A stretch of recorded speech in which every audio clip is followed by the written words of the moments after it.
अब आते हैं नॉन कोवेलेंट बॉन्ड्स। तो non covalent differs from the covalent, it doesn't involve the sharing of electrons. यहां पे आप शेयरिंग नहीं देखोगे, क्या देखोगे? It rather involves more dispersed variation of electromagnetic interactions between molecules और विद इन अ मॉलिक्यूल। हम लोग जो मॉलिक्यूल रहता है वो चार्ज रहता है, पॉजिटिव चार्ज या नेगेटिव चार्ज, इलेक्ट्रॉन वगैरह रहते हैं उसके नेगेटिवली चार्ज रहते हैं। तो एक तरीके से इलेक्ट्रोमैग्नेटिक फील्ड भी जनरेट हो जाता है उसके उसमें। तो ये जो इंटरेक्शंस होते हैं नॉन कोवेलेंट वाले, ये उसी फील्ड के अंतर्गत इंटरेक्शंस हो रहे हैं। Non covalent determine the shape of many large biological molecules, stabilize complex composed of two or more different molecules.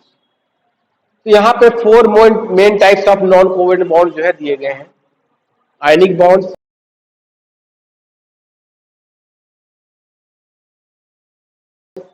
Hydrogen bonds,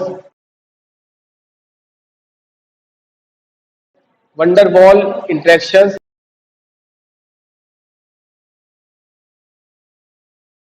and hydrophobic bonds. ठीक है, तो ये एग्जांपल्स आप दे सकते हो। एक ये बता दिया कि this is the not involve from the involve sharing of electrons, it involves electromagnetic interactions between the molecules. और इसके बाद it will define the shape of many large biological molecule. Protein जो रहता है वो लार्ज बनता है ना, जब बनता है लंबा सा प्रोटीन की चेन बनती है। लेकिन प्रोटीन फंक्शन तभी करता है जब फोल्ड होता है। फोल्ड कैसे होगा? With the help of non covalent bonds. वहां पे different different hydrogen bond, different different hydrophobic bonds, तो इस तरह से बॉन्ड्स जो है वो लग के उसके बाद ये सब आपका बनेगा उसमें। तो अब आते हैं यहाँ पे देख लेते हैं थोड़ा सा weak chemical forces and their relative strength. यहाँ पे जो उसके स्ट्रेंथ है और यहाँ पे इसकी डिस्टेंस ये दिया हुआ है। Van der Waals interactions, hydrogen bonds, ionic interaction, hydrophobic interactions. तो यहाँ पे इसका स्ट्रेंथ दे रखा है 0.424 किलो जूल पर मोल। उससे ज्यादा आपका हाइड्रोजन बॉन्ड्स में होगा, उससे ज्यादा आपका मतलब रेंज में होगा आयनिक इंटरेक्शंस में, देन हाइड्रोफोबिक में लेस देन 40। अब यहाँ पे जो डिस्टेंस दे रखी है ये मॉलिक्यूल के बीच की डिस्टेंस है 0.2 नैनोमीटर। जब दो मॉलिक्यूल 0.2 नैनोमीटर पे होंगे तब आपको वंडर वॉल्स इंटरेक्शंस डेवलप होगा। उससे ज्यादा हो जाएगा तो नहीं होगा। 0.3 पे आपका हाइड्रोजन बॉन्ड जनरेट होगा, 0.25 पे आपका आयनिक इंटरेक्शंस होगा। अब ये क्या होता है अभी हम लोग इसको बारे में भी डिस्कस करेंगे। Strength depends on the relative size of the atom molecules and distance between them. यहाँ पे जो स्ट्रेंथ होती है ये एक तो एटम की साइज पे, एक बड़े साइज का एटम है, एक छोटे साइज का है, तो उसके मतलब आउटर शेल कितनी बड़ी साइज है।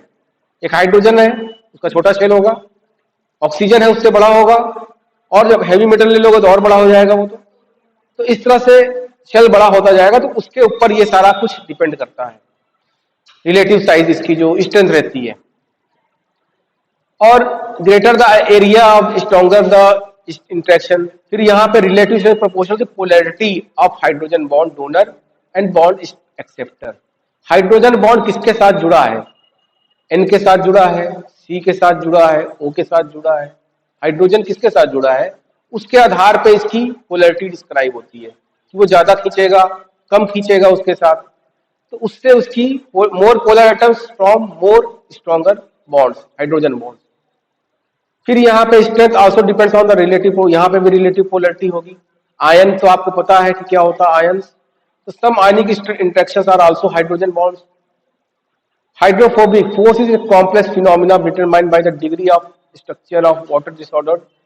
हाइड्रोफोबिक का एक अलग, ये हाइड्रोफोबिक वर्ल्ड में ही आप देख रहे हो कि वाटर हीटिंग, ये जो बॉन्ड बनते हैं ये वाटर को अंदर ही नहीं आने देते हैं, तो वो हाइड्रोफोबिक बनाया जाता है। हाइड्रोफोबिक है ना, तो यहाँ पे स्ट्रक्चर बड़ा कॉम्प्लेक्स होगा, वो वाटर से इंटरेक्ट नहीं करेंगे। Hydrophobic interaction describe the relation between water and hydrophobes low